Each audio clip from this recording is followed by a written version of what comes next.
धरती के गर्भ में काफी रहस्यमयी चीजें छुपी हुई हैं। जब इंसान उन चीजों तक पहुंचता है तो चकित कर देने वाले खुलासे होते हैं। इटली के शहर मैपल्स में भी कुछ ऐसा ही हुआ।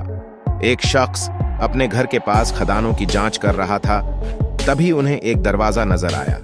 काफी हिम्मत कर अंदर घुसे तो जो नजारा था वो हैरान करने वाला था। धरती से 150 मीटर नीचे खजाना छिपा हुआ था।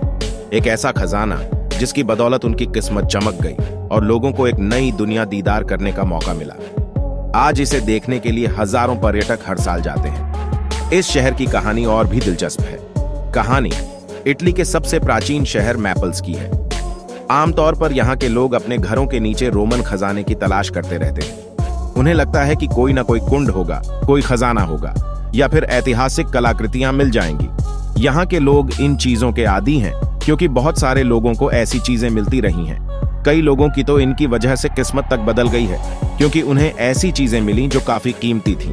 जब ये चीजें दुनिया के सामने आईं तो वे भी हैरान रह गए। मगर 2012 में कुछ अप्रत्याशित मिला।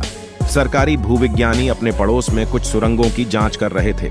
तभी उन्हें एक शख्स ने इस जगह के बारे में बताया। छानबीन में सुरंग दिखी जो सैकड़ों साल तक बंद थी, मगर अंदर उन्हें जो दिखा वो हैरान करने वाला था। इसमें कई कीमती चीजें नजर आईं जो धूल के गुबार से ढंकी हुई थीं, मगर बेहद कीमती थीं।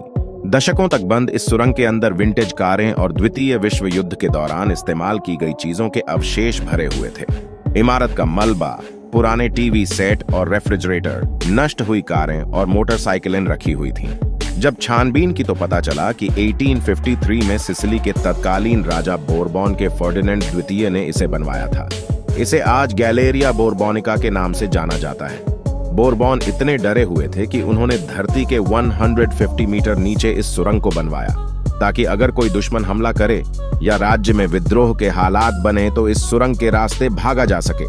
क्योंकि 1816 के बाद से बोरबॉन शासन के खिलाफ 3 क्रांतियां हो चुकी थीं। 1848 में तो बहुत ही हिंसक क्रांति हुई थी जब क्रांतिकारियों ने 16 महीने तक राज्य पर कब्जा कर लिया था। इसकी वजह से बोरबॉन ज्यादा घबराहट में रहते थे। हालांकि कभी ऐसे हालात नहीं बने। 1849 में सत्ता में वापस आने के बाद फर्डिनेंड द्वितीय ने जल्दबाजी में नया संविधान लिखा और फिर से विद्रोह होने की स्थिति में सुरक्षित पलायन की योजना बनाई। उसी वक्त सुरंग की कल्पना की गई ताकि रॉयल पैलेस से भागा जा सके। यह सुरंग रॉयल पैलेस को उस सैन्य बैरक से जोड़ती थी जो अब वाया मोरेली है।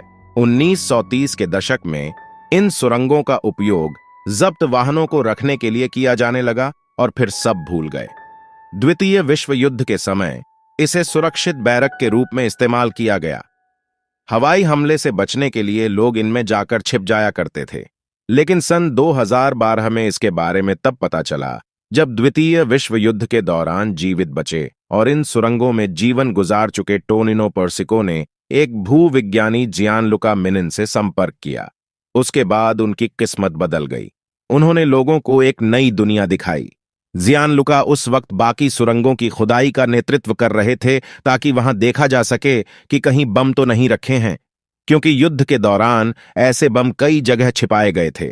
जियानलुका और उनकी टीम को मलबे की सफाई करने में 3 साल लग गए।